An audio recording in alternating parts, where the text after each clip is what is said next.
Hi guys, welcome back to another YouTube video. I'm your tutor, Disha.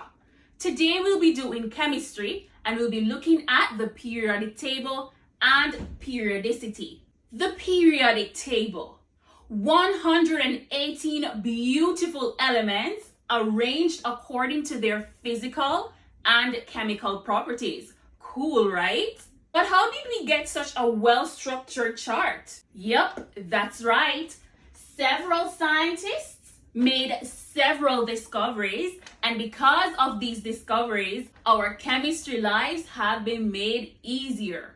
Before talking about the trends in the periodic table, let's revisit our periodic history. One of the first scientists who started to group elements was Lanternoid. And Lanternoid placed elements in groups of 3 according to their atomic mass and chemical properties. He called this triads. Now, following Lanternoid, we had Newlands, and Newlands proposed the law of octaves. Following Newlands, we had Mendeleev, and Mendeleev was the first scientist to place the elements in what we call today groups and period, again according to their chemical properties. Next, we have Janet. And Janet used mathematical patterns to study the electronic configuration of elements. He later grouped the elements according to their blocks, like S block, E block, D block, and F block. And for my upper school students, we'll talk about those blocks later on when we're looking at principal quantum numbers. Lastly, Ramsey. We can't forget about Ramsey. He actually discovered the noble gases. Yes, like helium, argon, and these gases were then placed in a separate group. One more thing, we need to ensure that we know our periodic vocabulary. Yes, I'm talking about period, group, atomic number, lanthanoids and actinoids, and blocks. A period is a horizontal row that runs across the periodic table. And in total, we have 7 periods in the periodic table. Now, elements that are found in the same period, they have the same number of electronic shells. In contrast, a group is a vertical row that runs down the periodic table. And in total, we have 8 groups. And the elements that are found in the same group, they have the same number of valence electrons, the amount of electrons in their outer shells. Next, we have atomic number. And atomic number shows the number of protons in the nucleus of the atom. Mass number, on the other hand, is the number of protons and neutrons in the atom's nucleus.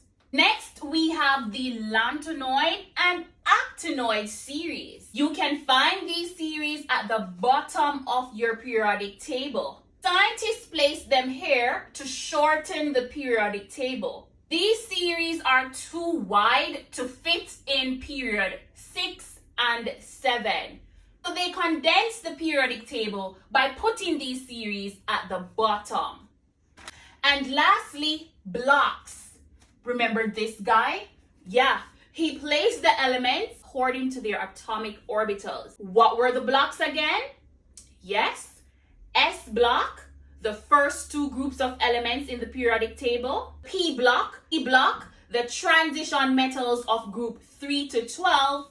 And the F block, the inner transition metals. Okay, now we are ready to talk about the different trends displayed by elements in period 3, which is sodium to argon. Group 2, the alkaline earth metals. Group 4, carbon to lead. Group 7, the halogens.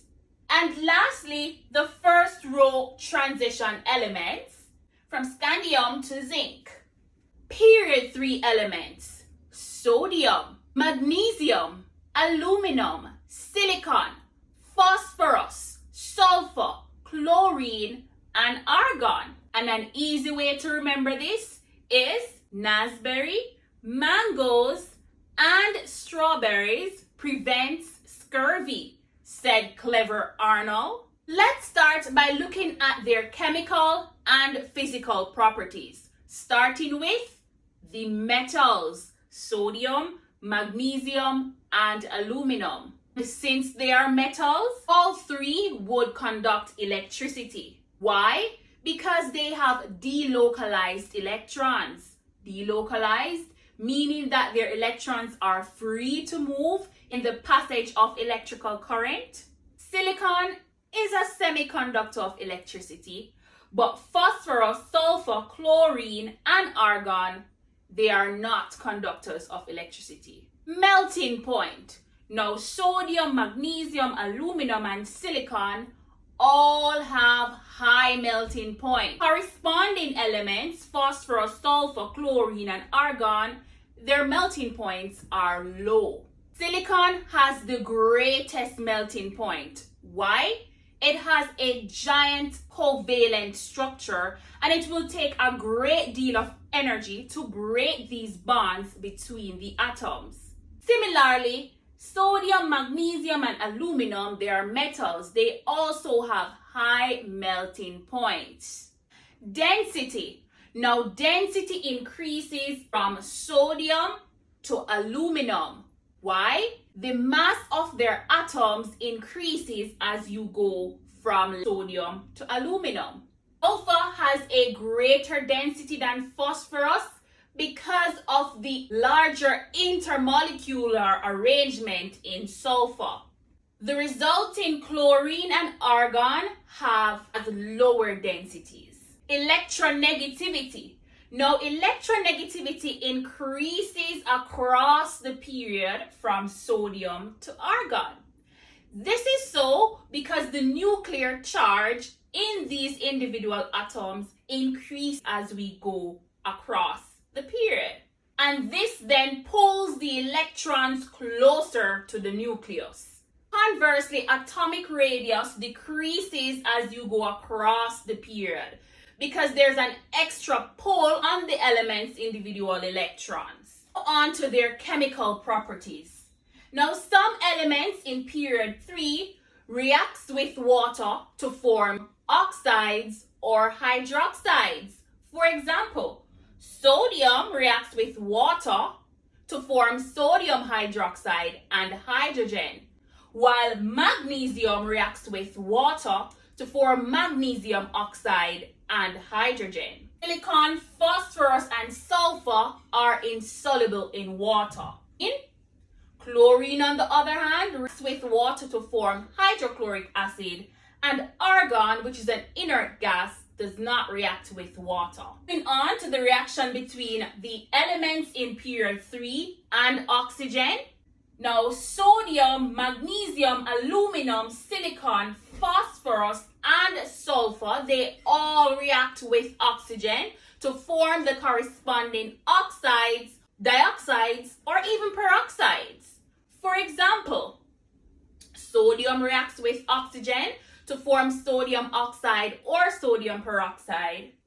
Silicon reacts with oxygen to form silicon dioxide. Chlorine and argon, they are unreactive with oxygen. Next, the reactions between period 3 elements and chlorine. All the elements, sodium, magnesium, aluminum, silicon, phosphorus, sulfur, well, not chlorine, they all react with chlorine to form their corresponding chlorides. This little loner here, argon, again, does not react with chlorine.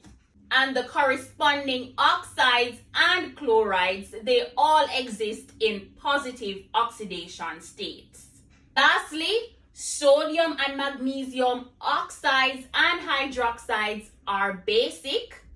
Aluminum is amphoteric, and the resulting silicon, phosphorus, sulfur are acidic.